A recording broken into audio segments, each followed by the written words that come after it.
The Lord be with you. A reading from the Holy Gospel according to Luke. That very day, the first day of the week, 2 of Jesus' disciples were going to a village 7 miles from Jerusalem called Emmaus. And they were conversing about all the things that had occurred. And it happened that while they were conversing and debating, Jesus himself drew near and walked with them. But their eyes were prevented from recognizing him. He asked them, "What are you discussing as you walk along?" They stopped, looked downcast. One of them, named Cleopas, said to him in reply, "Are you the only visitor to Jerusalem who does not know of the things that have taken place there in these days?" And he replied to them, "What sort of things?" They said to him, "The things that happened to Jesus the Nazarene, who was a prophet mighty in deed and word, before God and all the people, how our chief priests and rulers both handed him over to a sentence of death and crucified him. But we were hoping that he would be the one to redeem Israel.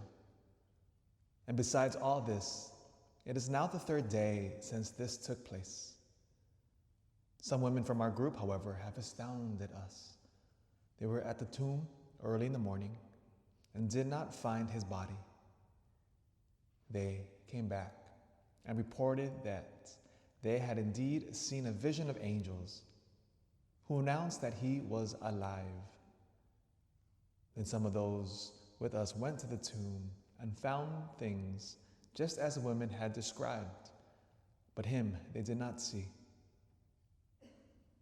And he said to them, "Oh, how foolish you are, how slow of heart to believe all that the prophets spoke.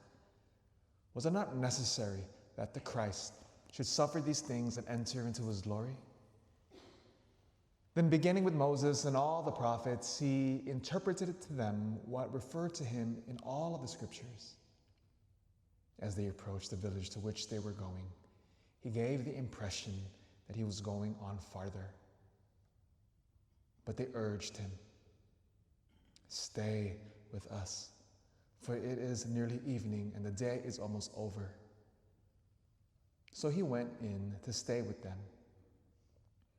And it happened that while he was with them at table, he took bread, said the blessing, broke it, and gave it to them. With that, their eyes were opened and they recognized him, but he vanished from their sight. Then they said to each other, "Were not our hearts burning within us while he spoke to us on the way and opened the scriptures to us?"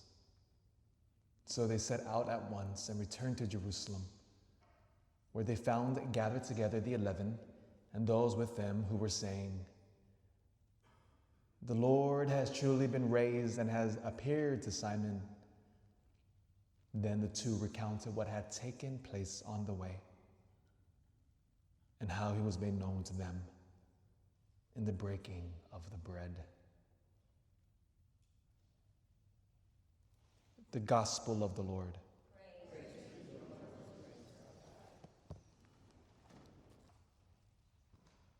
Here we are now in the midst of our, what we call in the liturgical cycle, the octave of Easter. For the next 8 days, a great celebration since the resurrection of the Lord on Sunday.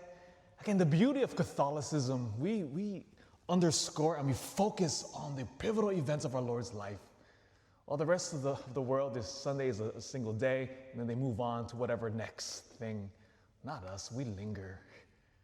It's almost like when you go wine tasting in Napa, you sip that $100 bottle of wine and you let it linger on your tongue for a little, you swish it around your mouth for a while, and you smell the aroma, and you partake in that glorious cup of red wine.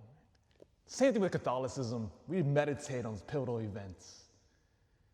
Swish it around your mouth on the idea of our Lord's resurrection and what the implications of that means. Because watch this. Look at these 2 readings today. How do we behave as Christians, knowing that our Lord lives, that he is truly risen, broken the chains of our death and of our slavery, knowing that our sin no longer has the final word, death no longer has power? How do we live it? Because watch the two examples of the readings. The disciples on the way to Emmaus. This is the sad Christian. This is the miserable Christian in the world that does not understand the implications of the resurrection. They are downcast, depressed. They've allowed the world to beat them down so much that they're just a sad mess.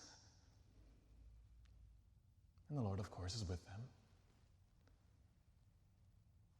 And he finally, as he unravels the meaning and the beauty of the sacred scriptures, talks to them. And notice then how our Lord, when he slowly begins to reveal his presence with them, and when they finally understand, it says, were not our hearts burning within us? Now look at the first reading today from the Acts of the Apostles. That is a Christian who understands the power of the resurrection. Peter, did you notice? There's a beautiful detail here in the first reading. Peter at the temple area with John.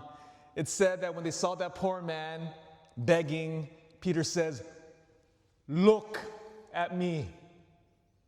Now, isn't that striking, the boldness of Peter? Because remember during the Passion of our Lord, when he was ashamed of his sins, when he had betrayed the Lord, he said, "Don't look at me. I'm a sinful man. Get away from me. I'm disgusting and hideous." And then when the Lord's mercy is allowed to penetrate and change his life, look how bold he's become. Look at me. And what I give you, I don't have any alms, but I give you Jesus Christ, and in his name, rise and walk. The sheer boldness of Peter now walking through the temple area, unafraid of those same authorities. But those same people who crucified Jesus, they're still there walking around the temple area. Nothing has changed. There's Peter and John, just boom, walking in. What? You can do with him what he did to Jesus, my Lord? I'm not afraid. I give you Jesus Christ boldly. You see, that's the Christian who moves through the world facing the trials and tribulations, knowing that the Lord is present. And in that boldness of life, proclaim him unafraid and lives out the implications of this teaching. Joy, my friends, in the resurrection. And Mother Teresa, who went to the darkest corners of the world, who built the missionaries of charity, go to those dark, ugly places of humanity, and you bring Jesus there. The missionaries of charity number around 6,000 sisters and priests. And Mother Teresa told them, joy is a great net by which we can catch many fish. That's a Christian who lives out the resurrection.